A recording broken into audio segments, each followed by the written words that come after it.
minutes, 3 for confirmation. I'll move those. Do I have a seconder? Yanni Johansson. I'll put that motion. All those in favour say aye. Those opposed say no. That's carried. And now we'll move on to the Community Board monthly reports. And we have first up Waitai Coastal Burwood Community Board, Kelly Barber. Welcome.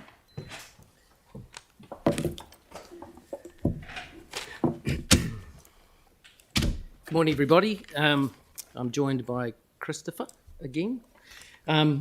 Probably the big news in the Coastal Burwood Ward has been the by-election, which has just been completed.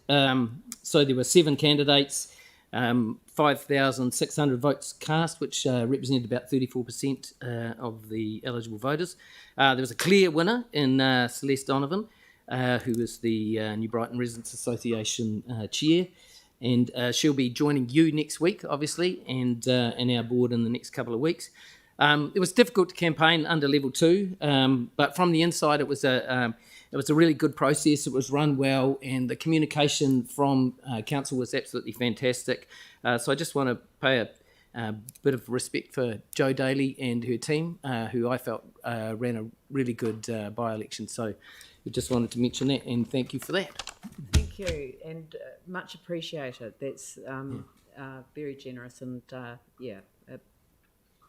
Thank you. Yeah, no, it's always good, when there's so much interest, 7 candidates, which is a lot for a by-election, and we didn't get a lot of opportunities to get together because of level 2, but there was lots of activity on social media, etc. And I think for the heart of local government to remain strong, we need to have a lot of interest in campaigns, and I thought it was really well run, and a good clear winner and a good result. So doesn't always work out the way we all want, but it was good. Great, and thank you very much. Yeah, moving on. So delegation, decisions made under delegation, our stock and trade, a few stopping restrictions, etc. St Martin's Bowls Club also received some money from us. Now, St Martin's, that's not our area, but a number of our people from our area are members of their club, so that's why they were sort of included there. Moving on to...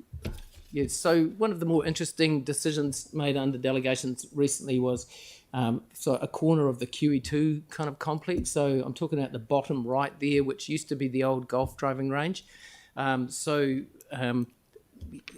have sort of been directed to put out requests for a proposal for the use of that space.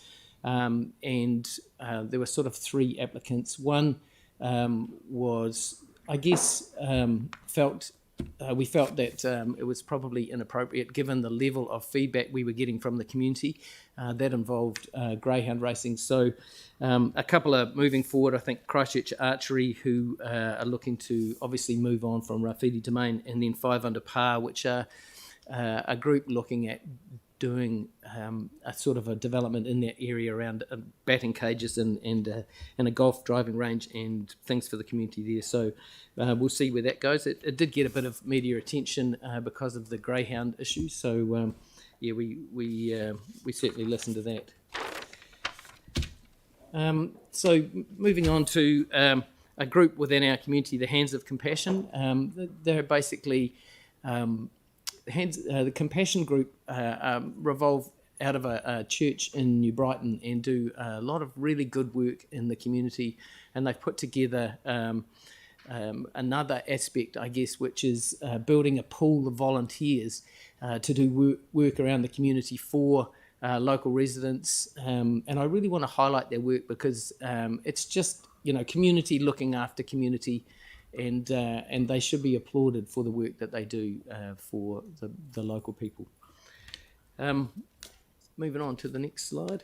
Yeah, so on Sunday we had a great event, again run by the New Brighton Residents Association, but also in conjunction with a number of other groups, and City Care Property helped out.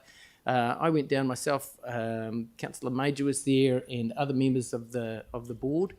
We spent sort of 3 or so hours just tidying up some of the public areas in New Brighton. It was really well attended. There was probably 150 odd people there. Alex was there with Keep New Zealand Beautiful, and a lot of really good work was achieved. I guess the thing that I really like about this is that it is people taking responsibility for their own area. We often hear that council don't do this or council don't do that, and this provides really an opportunity for people to get in and help and feel empowered to actually take responsibility for their own area and help out in a meaningful way. So it was really positive, actually, and I feel like we achieved a lot, but there's still a bit more that we can do down there in the future. Moving on. So I think this is our last item. So Mayor Dalzell, you'll be pleased with this. So the Anzac fronds, which you probably have all heard were on the Anzac Bridge, are going to be brought back and put beside the road. There was, you can't really see it too well, but in that picture up there, just to the right of the red box is where they were going to be. However, they may have received visitors' cars missing the roundabout, so it was decided that they would be moved to a safer location just to the left there with the red box. So with any luck, they won't be hit there and they'll stay for a while. And so we're going to have a bit of an unveiling on Monday the 15th of November. I know a few of you will be coming down. So we look forward to having that finally return to our community. And I think that's the last thing, isn't it? Yeah. Thank you very much. Any questions? Sent you all my fabulous photo of the Anzac fronds, so... I think you've seen me that before. Oh, of course. I've just sent it to you all again, just to remind you how beautiful they were. And I'll add it to the gallery. Nice it is that they should be continue to be reflected in the area. Has anyone got any questions for Kelly? No? Okay. Thank you very much. Thank you very much. Yeah. Cheers.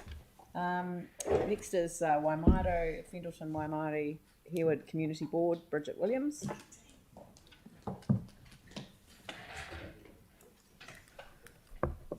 Tēnā koutou katoa. So I also have Mary Ann with me as well, presenting the report too.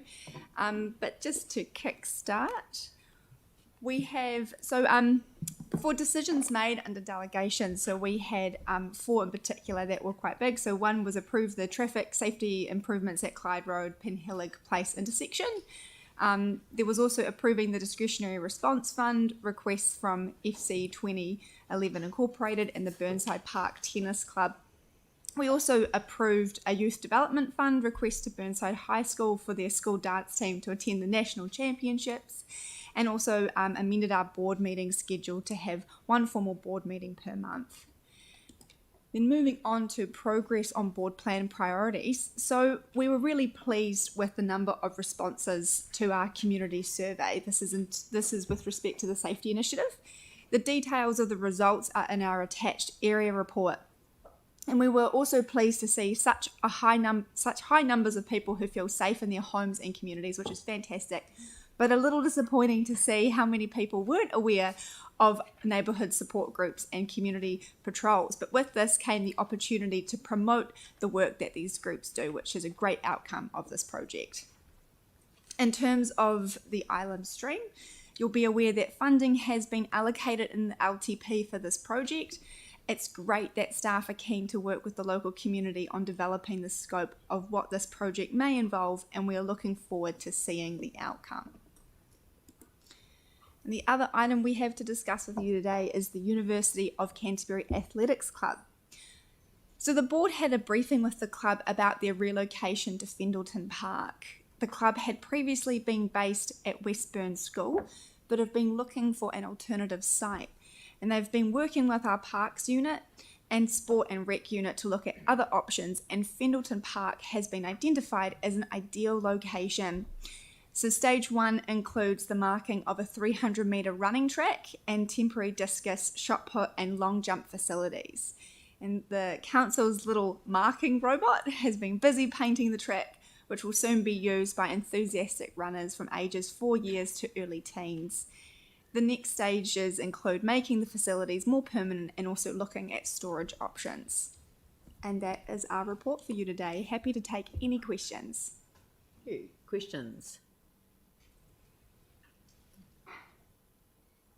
No? Thank you very much. Thank you. Thank you for your report. Mike Mora, zooming in. Good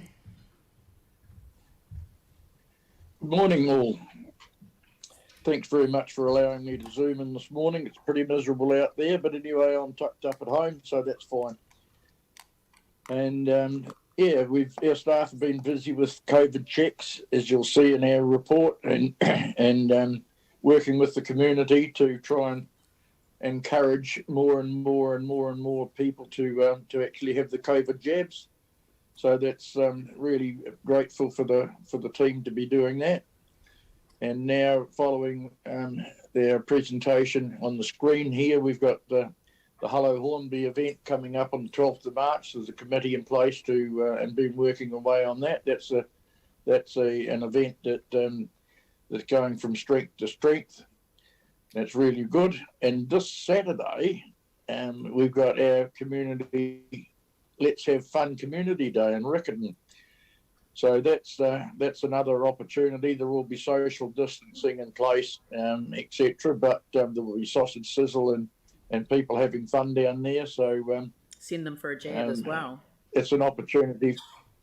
It's an opportunity. That's right. So I'll be there anyway, and I think Megan's coming down as well. Megan Woods, to encourage people to have their jabs. Good. So we're looking forward to that. Moving on then to our next slide. Disc golf, yes. That seems to be a growing sport. They've already had a day on the 26th of September in the Warren Park in Hornby. So that's something that we're going to have a golf course, a disc golf set up at Warren Park. So that's something new for the community to get out and active with. So we're really looking forward to that developing. And the next slide, please. Yes, overcoming the challenges of being under level 2. They had 2 speed dating workshops, and they were very, very well attended, and there was a lot of information coming out of those 2 workshops. So we're really pleased. There was 23 representatives at those meetings and 100 pieces of feedback on the strategy. So there was a wide range of people represented there: resident association, community development organisations, multicultural youth and older people services agencies. So that was a more informal way of being able to provide feedback for the rather than going online and filling in the forms. So that was well done to staff for organising that. Good work. And oh yes, the Hallsville Bowling Club. Of course, Hallsville's growing like crazy, and we're really grateful that we've got that extra. Years ago, we got that extra land around the Hallsville domain that was going to be houses. We got 11 hectares of land, extra land for the domain, and when we look at it now, that was a great achievement from our community board and the community to get that land retained. So, and it's been great for the club to be able to get a loan to put those new greens in. So that's very, very exciting. So thanks to the organisation for making that available. And our next screen is now Fastball 45 tournament. Oh my goodness me. That's something that's taken a real interest in the community, and that was run by the Canterbury softball season, and they had 3 diamonds were used at the domain for that, and they had social distancing, so they had 3 different pods at the 3 different diamonds, and there was 12 men's and women's team from around Canterbury and Nelson participated. And in the T20 or sevens form of the game. So each game lasting 45 minutes. But Parkins from Christchurch unit took out the men's competition, and Sydenham Kuriru at the women's competition. But they will be joined by the next 3 teams to compete in the Southern Regional Playoff in November. which is going to be televised on Sky. The winning male and female teams are scheduled to play off against their northern and central counterparts in December. So that's something, it's a new sport that's growing, and that's the second sort of new sport that's growing in the area, and that gets people out and active. So that's quite exciting for that to be kicked off in Hallsville.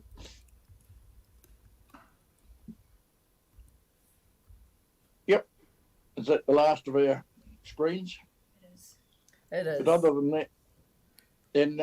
that, I'll take our board report as read, and just like to highlight the other work that we've been doing with granting funds and progressing our board plan. And there has been a bit of a slight hiccup in the delay in the Hornby Centre, because we're still waiting for the friction piles to come from overseas. That's been held up, of course. Well, not of course, but it's a bit disappointing. But anyway, that's on its way, so we're really looking forward to that happening. And we've been working on stormwater management plans for the Opawaho and the Hiratuni Hallsville river catchments, and also working on our Otatahi community strategy and residential intensification. So we've been busy. Our submissions committee has been really busy, and staff have been really working well with us, Leanne and councillors, to get these submissions sorted out and in on time with the COVID restrictions we got. So really appreciate that.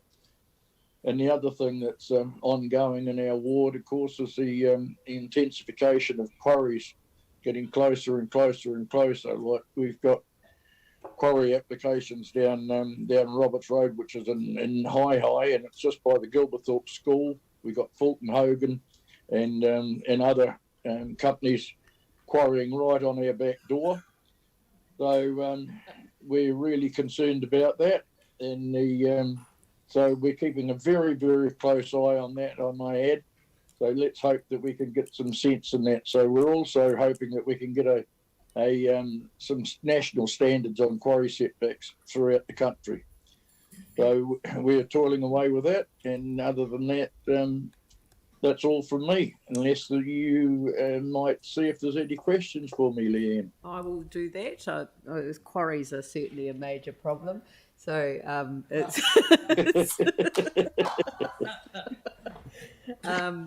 no, that was me just being a little bit naughty. But no, I did actually raise that as an issue in relation to our submission on the natural and built environment, which is the first of the pieces of legislation that will replace the Resource Management Act. So it was certainly an issue I raised on behalf of very much your community board. So you'll be pleased to hear. Oh, and that has actually led Mr. Major to put up his hand to ask you a question, Mike. Certainly. Hey, Mike, how you going? Good, thank you. Are you aware that the Fulton Hogan quarry, which is the one closest to the houses in Gilberthorpe Road, has only got probably 6 months to maybe a year to go, and then Fulton Hogan are looking to cut the sides down and give it to the council as a reserve? No, what I understood was that was going to be the Lunny development post earthquake, because it was a priority residential greenfield development that Lunnies were going to undertake. Fulton Hogan came along and said, hang on, we're property developers as well. We'll quarry this, and we will build, once we've quarried it, we will build a subterranean development in there. So they're not going to fill it. And that was going to be, and there's a road to go from Roberts Road through to Buchanan's Road through the middle of that. So that was the plan. Fulton Hogan said we're developers, property developers, as well as. Can I subsequently rule the question out of order? That was their plan. So I think that perhaps that just to let you know that I know a bit about it. Yes. Yeah, right. No, you're not quite right. Thank you for sharing. Right. So So thank you, Mike. That's the end of your submission. So thank you very much for your presentation. Thank you, for staying at home in the warmth of your home and not venturing out into the weather that we have at the moment. Could I invite Waikura Linwood-Central-Heathcote Community Board, Alexandra Davids, to come forward.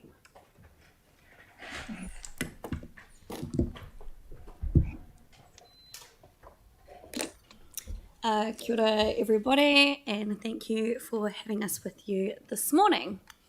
I will take our board report as read, and we'll be focusing on a few more current things because our board report relates to basically everything I spoke about last month.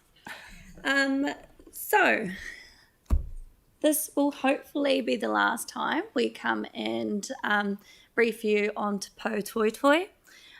Because if we're coming to talk about it, there's probably going to be an issue, and of course we are going to have no issues with our new amazing facility. So we had our opening on the 1st of October, which was really fantastic. It was a shame that, of course, we're in level 2 and we couldn't have a huge community opening, but it was good all the same. We were able to recognise people that had been involved with the pool for many years, including Bob Todd, and we wanted to say thank you to the project team Apollo and everybody that was involved in the construction, and also a massive thank you to council staff that have been involved with this project. We would like to say a massive thank you to all of the councillors, both past and present, for actually seeing the importance of investing in the future for this community as well. So thank you all, we really appreciate it. And we also wanted to acknowledge those that couldn't be there with us on the day, including Sally Buck, who was a massive advocate for this area. Yes. And thank you to our communities for being so patient. But yeah, it's very exciting. And to give you an update, we've had people lined up outside waiting to get into the pool over the school holidays. So it's been really awesome. We have spoken about our sustainability charter launch and forum. Now we've had to put that off again. But just to give you a quick update, we will go ahead with it on the 19th of November, regardless of COVID restrictions, and we will just make that work for our community. Yes. So these are our tunnel houses. The board funded a joint project for Smith Street Gardens, Roy Mata Commons, and the Linwood Community Centre. The tunnel houses are now on site and the irrigation system is in and the skins are on as we speak. Now these tunnel houses will enable the community garden groups to get a jump on the spring planting of seedlings, and it will offer all of our local gardeners the chance to learn how to grow their own plants and produce at home through the community courses being offered in the collaboration called Edible Streets. So it's a really awesome community initiative and we were pretty stoked to be able to be part of that. So we've had a few issues with mobility parking curb cut downs. So this photo was taken in Redcliffs, where mobility parking has been provided for those who need it, which is absolutely fantastic. However, as you can see, the curb edge is too high for anyone with mobility issues to actually get in and out of their cars, especially if you're in a wheelchair, which is obviously not ideal. So the board is advocating that this is remedied where applicable, and that in future planning for mobility parking takes the shape of the curb into account, which I think we could all agree is quite logical. So just something we would like to bring to the attention of council. Can they get? It looks like it's cut down. So originally it went in with no cut down at all. So the mobility park went in and there was no cut down. So it's taken about 8 months to get a cut down, but the contractors installed one with a lip instead of a smooth edge. So that's going to be remedied. Right. So the standard is actually smooth, but the contractor's put in the wrong one. So, but it's just taken forever. So yeah, but it went in initially with no cut down at all. Right. So just being aware Yeah. for that not to happen in the future.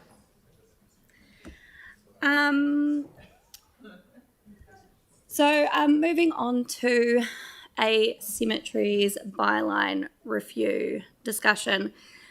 So the board has recently received speakers from the public on this matter, and we are advocating to council to update the cemeteries bylaw and handbook and align them to the cemeteries master plan. The rules about adornments on grave sites are clearly laid out in the handbook. However, some families have found they do not meet their cultural needs and have added adornments and adornments made from unspecified materials, regardless of the rules. As adornments have been added, this has led to other families following suit, and the number of adornments on grave sites continues to grow.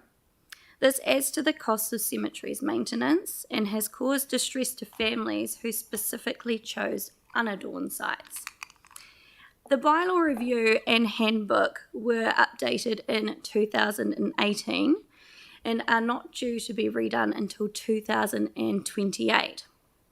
However, this is a very sensitive subject and matter and has financial and reputational implications for council. So the board is advocating to council that this matter is responded to as swiftly and as carefully as possible. It would also appear that the cemetery's master plan is misaligned with the current bylaw and guidebook, and the board advocates that the work undertaken includes realigning these documents as well. So we are just wanting to start that conversation and get some work happening so we can start working better for all of our cultures within the city. And then we are just updating you on Biketober. So most Biketober events are happening despite Christchurch being at alert level 2. And a few events have been cancelled while others have been adjusted to fit in with alert level rules. So if anybody wants more information on Biketober, you can visit the Biketober website, go onto the calendar, see what's happening day to day, and get involved with the Biketober passport competition. And that is all. Just playing around with some wording here. Request staff investigate an appropriate response to the matters raised regarding the cemeteries bylaw, guidebook and master plans, and provide advice on this. And originally it was to say to the community boards, but I think the advice should come back to the council on the basis that it may require an amendment to the bylaw. So rather than ruling it in or out, Absolutely. it just means the report comes back here initially and then we get to consider that.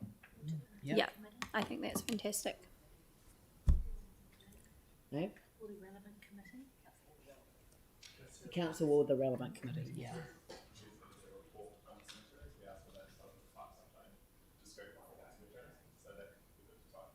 Yeah.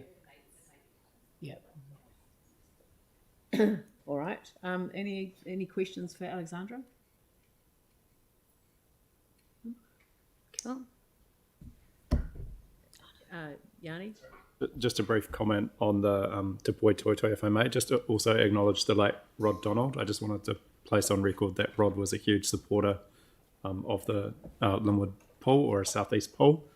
He's the first person I can recall that raced it with me when I was very young, in fact half my age. So I just wanted to acknowledge Rod and just thinking of his family, and unfortunately he's passed away and couldn't be there, but he was a keen supporter right from probably about 20 or maybe 25 years ago. Thank you. Thanks. All right. Thank you. We'll come to the amendment when we get to it. Yeah. Thank you very much, Alex. Next is Emma Norris, and she's joining us by Zoom, Waipapa Papanui Innis Community Board. Kia ora koutou. Thank you first up for the opportunity to present today. We're going to take the report as read, and I'll just highlight a few things that are happening in our area. First up, decisions made under delegations. Last month we allocated the funding for our board projects for this year. We have our youth recreation events, community liaison and events, and of course summer with your neighbours, all running as usual. But this year we're changing how we go about running our Garden Pride, Edible Garden and Community Service Awards. We want to be able to recognise the recipients of these awards, but also want to keep the budget as low as possible so we can leave money in our discretionary response fund for other community needs. So these awards will look different to previous years, but will still be just as special for those receiving them. You'll also see on there we approved some P3 parking on school days on Courtney Street. That's part of the Innovating Streets project around St Albans School, where council staff have been working with pupils from the school to make that area safer for them. Next slide, please. Here's just an update on Kohunga St Albans Community Centre. This obviously opened in April and it's been going really, really well since then. Despite not being able to operate to full capacity under alert level 2. Many different groups are using the space for meetings, classes and gatherings, including the ever popular St Albans Neighbour Net, which is where people can go along and get help with their technology from volunteers. That's back after a 10-year break, so that's great for the local community. Council staff are working with the St Albans Residents Association on a few teething problems with the building, but hopefully they'll be sorted soon. Next slide. We also wanted to give you a quick update on the progress of Te Oroho Otatahi's Whare Wawata, which Council contributed funding to at the end of last year. As you can see from the photo, construction is coming along well, with the building really taking shape. And Te Oroho and the wider community are getting really excited about the opportunities this new space will offer. It'll be a place where tamariki, rangatahi, whānau and hapori can come together, connect with themselves, each other and their whakapapa. And then finally, looking ahead to the future, our board's really grateful for the money that was allocated in the long-term plan for a feasibility study for 10 Shirley Road, and also the funding that is at the end of the long-term plan for a facility on the site. Staff are working on this at the moment, and our board is really looking forward to working with the community and hearing their ideas for the site. And that's it from us. Very good. Do we have any questions? Nobody seems to have their hand up. So thank you very much. Oh, sorry, Pauline. Just to add to that, Emma, we had a item on last week's agenda, Winston Ave, and the developer there, Max, what's his name? Bukaski? No, Max, someone. Anyway, they're working with the council on redoing some parking and some landscaping in Winston Ave, and I think the developers are funding most, if not all of that. But the thing was that he spoke so highly of the council staff here and how good they are to work with and what a great collaboration it is, and it's going to be a really good outcome for that street. So I really think it's worth shouting out when this organisation has really great staff members producing good results in partnership. Have you got anything to add to that? Have I missed anything out? No, thanks for bringing that up. Yeah, it was good. Cheers. Lovely. Thank you very much. Thank you, Emma, and thank you for zooming Thank you. in. Carolyn Potter, Waihoro Sprayed and Cashmere Community Board. Kia ora tātou. I'd just like to just mention that for years in our annual plan and long-term plan submissions, our community board supported the swimming pools to be built or having been built on either side of us. And I'm delighted to hear about the successful opening of the Linwood pool. It'd be great to see Te Pou Toi Toi. Great name. And I look forward to having a look at it. Decisions made under delegation. The thing I'd like to point out is the Lincoln Road proposed bus shelter. Councillor Coker and I were part of the hearings panel that rejected the City Council's proposal for the bus shelter, recommended that another site be looked at, and there was an insurrection in the ranks on our community board and we were outvoted. I'm still feeling fairly humiliated. What was that, Tim? No, I know. Contract out on your life, mate. Progress on the community board plan priorities, and this is the Cashmere-Worsley's-Hoon-Hay intersection. There were some hiccups at the beginning when the Craycroft shops didn't feel that their access was being properly provided to them in the middle of the build, but since then it's gone extremely smoothly, and some of the side roads with humps to avoid rat runners are open again now, and it looks really good.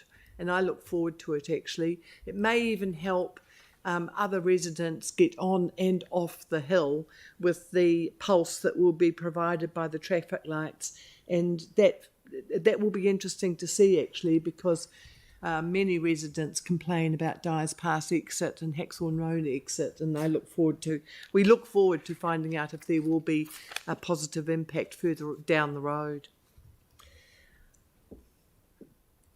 The next one. Yes, please.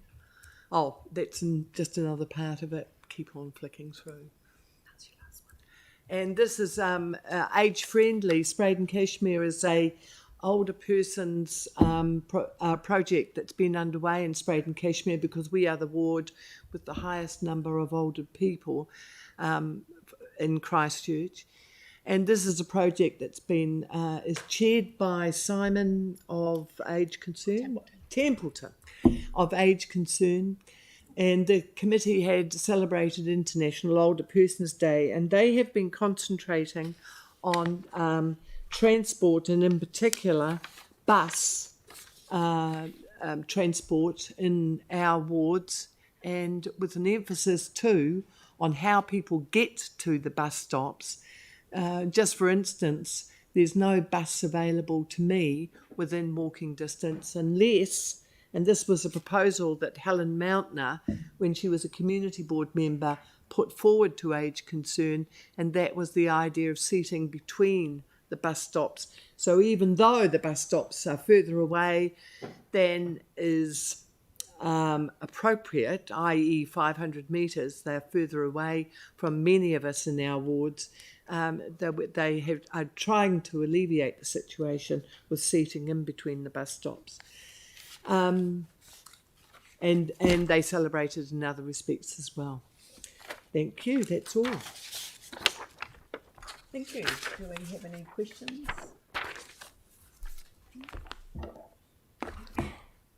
Oh, Yanni. Just, I just wanted to acknowledge you, Carolyn, for the huge advocacy you've put into barrier-free access and disability issues. And I don't know if your board would be keen to go to Poi Toi Toi, or you would, to have a tour, but you can see some of the improvements that we've made as a council, which is really worth celebrating. And that's in a large part thanks to the continuous keeping us honest at this table and at a board level of the issues that you've put forward. I still don't think that we're meeting the standards on disability access that we should be, and but that's not the point today. We should be celebrating some of the successes as well. Yes, I would have loved to have gone to the opening, but we didn't get the invitation till the day before, and that does not matter. It was level 2, and it's difficult. The numbers were restricted. But we might see if we could invite the boards to it doesn't matter at all. But it would be nice. good to organise some tours for people like yourself. Yeah. Great. Yeah. All right. Yep. Thank you very much. And Te Pātaka o Rā Kaihotu, Banks Peninsula Community Board.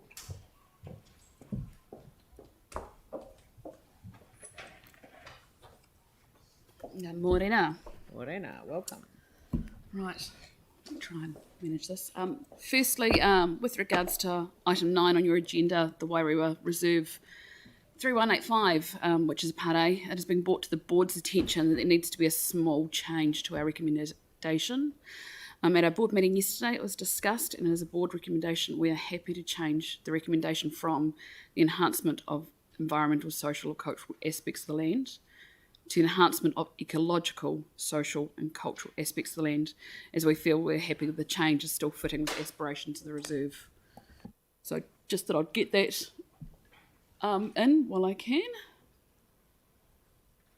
Thank you for doing that, by the way. It was much appreciated to, to receive that feedback and then to consider it as a board in time for considering today. It's much appreciated. Yeah, no, we understand. And like I say, it is still very fitting with the aspiration. So, no, thank you for that. Right, so decisions made under delegation. Despite the ongoing COVID-19 restrictions we've been facing, the board continued to meet and carry on business as usual. In doing so, we're happy to approve the official name change to correct the misspelling of McRae's Road. The road was named after the late Lawrence McRae, whose family had previously raised the issue with the misspelling with the board and council. So we look forward to having that resolved for the family. The new stop control against Totara Drive will help mitigate some of the safety issues that have been reported due to additional developments in the area with increased traffic. We also provided $500 to the Governor's Bay Community Association towards printing costs of their association newsletter, the Bay News. This will help ensure those community members without online access. Finally, we approved the appointment of a facilitator for the Ekaroa Water Treatment and Reuse Scheme Community Reference Group. This is another important step as the Community Reference Group will be working to help ensure the community concerns about the scheme are listened to and addressed where possible. We heard yesterday that they've already had 2 meetings, so that is going really well and some good feedback coming from the group already. So it's exciting. Another bit of exciting news. Can change that, maybe? Yes. But on paper, hang on. Yeah. Okay, that's more good news. Look, we are very grateful to have the Ekaroa Service Centre back up and running. The board is very pleased to acknowledge the reopening in the historic post office building. It is now new operating hours from 10 till 2, Monday to Friday, with 2 staff present during those hours, one of whom will be working online with the call centre and another at the counter dealing with face-to-face interactions with the community. The community advocated strongly for the return during the LTP process, and it was great to see several community members turn up on the first day to welcome staff back into the service centre. That was a real feel-good thing. The board is grateful the community has the support and access it needs to when engaging with council. We are, however, a little disappointed that the request for technology updates to the Little River boardroom were not deemed affordable. Spreading our meetings across the peninsula is important for engagement, and direct community access to decision-making process is really important to the board. Enabling remote access into meetings is more critical than ever now. The board will continue to advocate for the resources we need to support all of our communities across the peninsula. Go on. Yes, it works.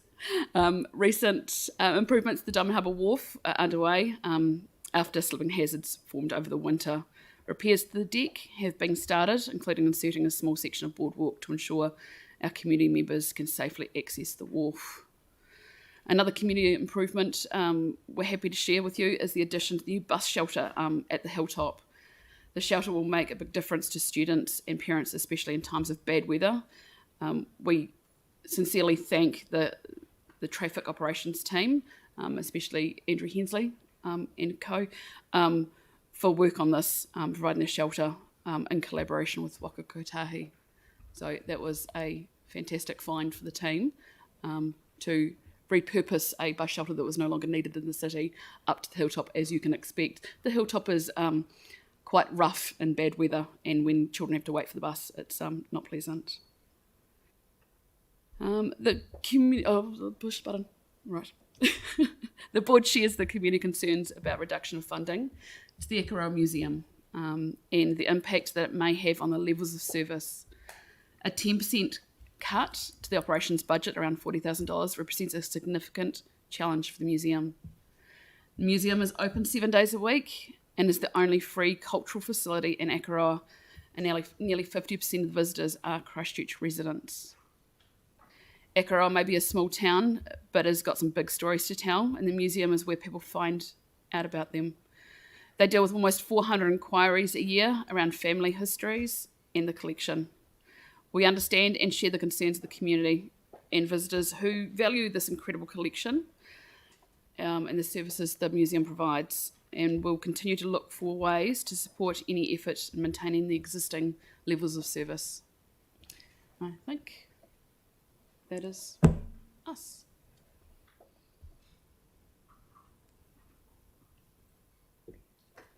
Very good. Thank you very much. Andrew.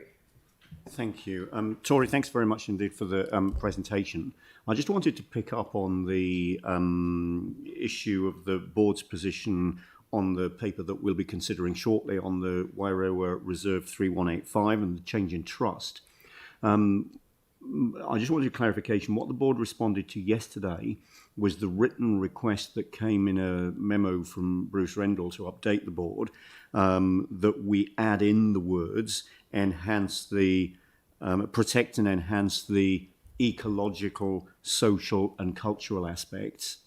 The board didn't express support for removing the words social and cultural. No, we find that for our community, especially speaking of as on behalf of the representation for the Wairua subdivision, it is very important to still have the cultural and social aspects as part of this. So the main thing we talked about is changing environmental to ecological, and we found that very fitting. But I did hear the presentation this morning, and I don't think it would make sense to drop those other two words, because I still think that fits with the nature of the reserve. Yeah, thanks for your guidance on that. Thank you. Thank you. Mike. Thanks, Tori. Just on that, I guess when I read that, the word that concerns me is or. Yeah. So basically it allows two of the three to actually decline and not be enhanced. So that's my concern. Yeah. Do you see that? I saw that just before when rereading that again and again, and I think that concerns me as well, that there's an or. To me, I'd think and would be appropriate. Yeah.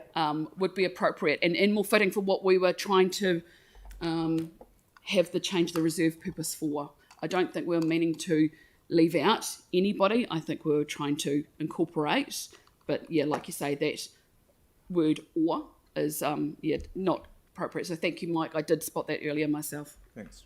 Can I get a nod from the back of the room? Yep. Thumbs up. Good. Just checking. All right. Any other questions for Tori? No. Okay. Look, thank you very much Thank you, guys. for coming in.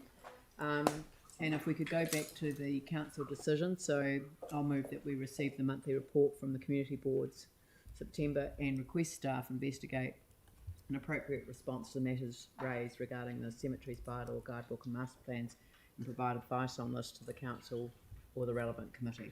That is seconded by Pauline. Any discussion? I'll put that motion. All those in favour say aye. Those opposed say no. That is carried. It's 10:52. I propose